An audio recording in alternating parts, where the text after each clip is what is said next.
नमस्कार दोस्तों, आपका स्वागत है मेरे ब्लॉग में। मैं रिया तिवारी हूँ और मैं बीएससी नर्सिंग सेकेंड ईयर में पढ़ती हूँ। आज के इस ब्लॉग में आप देखेंगे कि आज का पूरा दिन मेरा कितना हेक्टिक रहा। तो शुरुआत होती है आईओपीडी से। आईओपीडी में पहुँचने के बाद हमें पता चला क्योंकि आईओपीडी अक्सर 10 बजे स्टार्ट होती है, तो हमारे पास कोई काम नहीं था। सोचा कुछ पढ़ाई कर ली जाए, तो थोड़ी देर फार्मा करने के बाद फिर हम लोग थोड़ा फ्लेक्स करने लगे क्योंकि तभी कोई पेशेंट नहीं आया था। फिर वहाँ ये बुक रखी हुई थी। ये बुक टेस्ट परफॉर्म करने के लिए यूज़ की जाती है, जिसको कलर ब्लाइंडनेस होता है।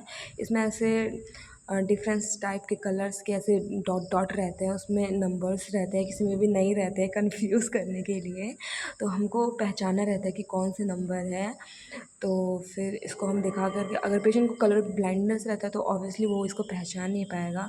हम ये सब कर ही रहे थे क्योंकि हमको पता चलता है कि हम लोग को गायनी वार्ड में जाना पड़ेगा, क्योंकि आईओपीडी में पेशेंट अधिकतर 9 बजे से ओपीडी स्टार्ट होती है। तो वहाँ 2 घंटे हम लोग के फालतू ही होते हैं। तो सर ने बोला कि आप लोग गायनी वार्ड में चले जाओ, क्योंकि वहाँ बहुत रश अप होता है और बहुत ढेर सारे पेशेंट भी रहते हैं। तो पहुँचने के बाद हम लोगों ने ढेर सारे सैंपल्स निकालने थे, तो वो सारे कलेक्ट किए। फिर पेशेंट्स की फ़ाइल रहती हैं, उसमें से एक ड्रग बुक होती है, उसमें से फ़ाइल से देख कर के जो डोज़ उनको लगना रहता है वो नोट किया जाता है। तो हम लोगों ने मिल कर के ये सारे ड्रग्स नोट किए। फिर हमें पेशेंट की हिस्ट्री भी लेनी थी, तो मैंने पेशेंट की हिस्ट्री ली। फिर वहाँ पे एक क्यूट सा बच्चा मुझे दिखा, जिसको प्यार करने से मैं खुद को रोक नहीं पाई। फिर मैंने प्यार किया। फिर यहाँ पे रिया रितिका है, ये दोनों गेस कर रहे थे कि लड़का है कि लड़की है। मैंने सोचा चलो एक गेम ही खेल लिया जाए। रिया, लड़का। तुमको?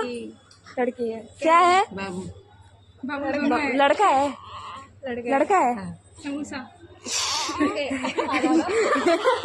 अब यहाँ पे रिया पाल विनर हो चुकी है, अब इनको मिलेगा समोसा। एक समोसा चाहिए गाइस मेरे को। ओके, यहाँ पे रिया जीत चुकी है और 10 बज चुके थे, तो फिर हम लोग वापस जा रहे हैं आईओपीडी। फिर यहाँ पे मैंने रिया की आँखों का टेस्ट किया। ये ऑटो रिफ्लेक्टिव मशीन है जो रिफ्लेक्स को चेक करती है। कोई भी रिफ्लेक्टिव एरर है तो उसको ये कैटरैक्ट को भी बताती है। अगर आपको थोड़ी सी भी शिकायत होती है तो इसमें लिखा आ जाता है कैट।